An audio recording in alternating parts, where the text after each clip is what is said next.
Hi everyone, welcome to my channel चालॉजी। My name is Chaitanya. दोस्तों, आज मैं एक इन्फॉर्मेशन लेके आया हूँ स्किल्ड माइग्रेशन के बारे में, जो सब क्लास वीज़ा 491 है, 491 रीजनल वीज़ा। तो 49 वीज़ा के दो स्ट्रीम्स है, एक तो एक स्टेट स्पॉन्सर है या फिर आपके रिलेटिव स्पॉन्सर है। तो पहले तो हम देखते हैं स्टेट स्पॉन्सर और उसमें क्या क्या कैसी प्रोसेस है। तो स्टेट स्पॉन्सर है मतलब आपकी कोई स्टेट जो भी ऑस्ट्रेलिया में न्यू साउथ वेल्स है, क्वींसलैंड है, विक्टोरिया है, वेस्टर्न ऑस्ट्रेलिया है, ऐसे जो स्टेट्स है आपको ये वीज़ा के लिए स्पॉन्सर करते हैं।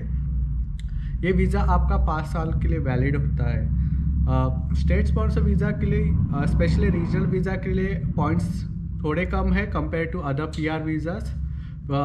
जो रीजनल वीज़ा है आपके यहाँ पे लगेंगे 65 पॉइंट्स।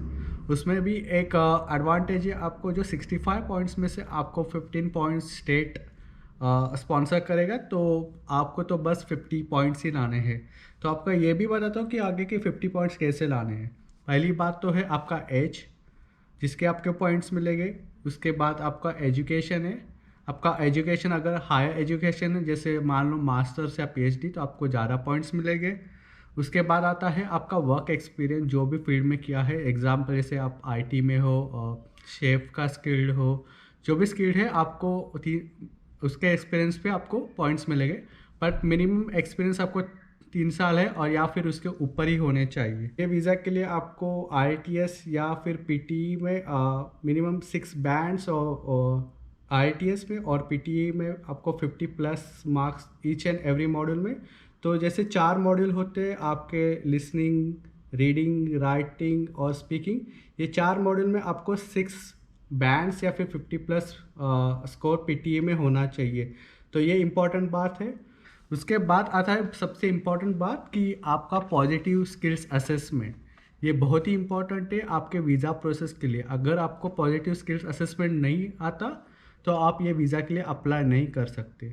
तो पॉजिटिव स्किल्स असेसमेंट मतलब उसका एक अथॉरिटी होता है। जैसे एग्जांपल है, मैं शेफ स्किल्ड वीज़ा पे आया था, तो मेरा असेसमेंट वेटासेस ने किया था।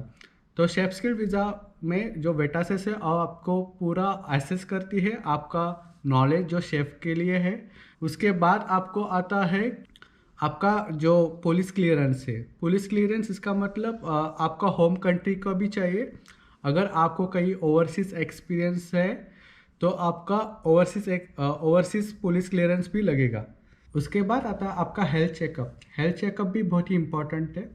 जो भी आपकी अथॉरिटी हेल्थ चेकअप करेगी और आपका एनालाइज करेगी, आपका ब्लड टेस्ट लेगी, आपका यूरिन सैंपल लेगी।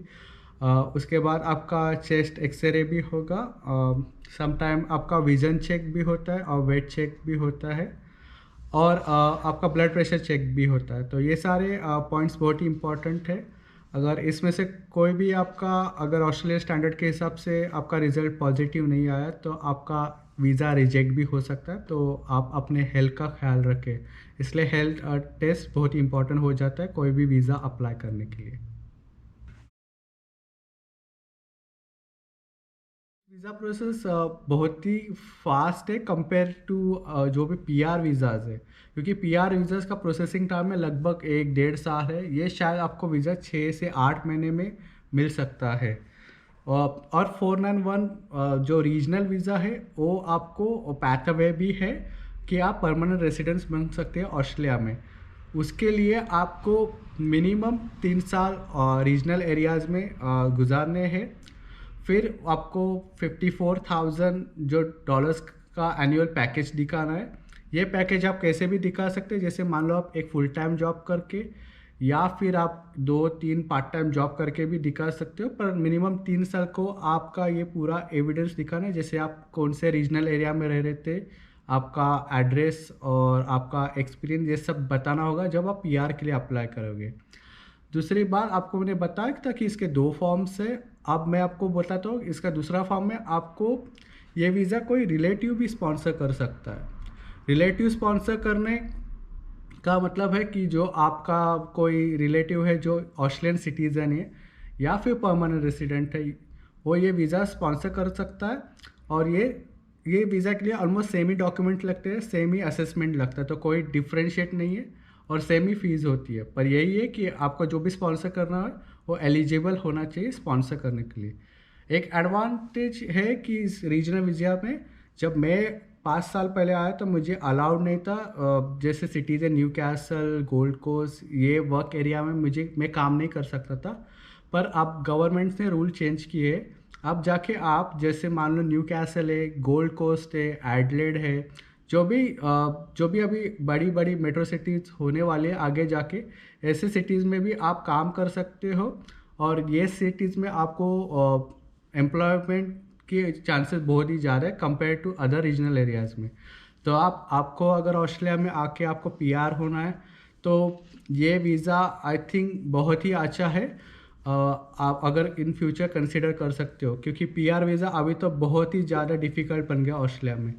तो अगर जो भी मेरे फ्रेंड्स हैं अगर उनको ऑस्ट्रेलिया आना है तो मैं सजेस्ट करूँगा कि आप 491 रीजनल वीज़ा में आओ, यहाँ पे काम करो, एंड इन फ्यूचर आप पाथवे होके आप परमानेंट रेसिडेंस बन सकते हो। तो यही इन्फॉर्मेशन थी आज के लिए। अगर आपको ये वीडियो अच्छा लगा हो तो प्लीज़ शेयर कीजिए, लाइक कीजिए और मेरे चैनल को सब्सक्राइब कीजिए। Thank you for watching this video.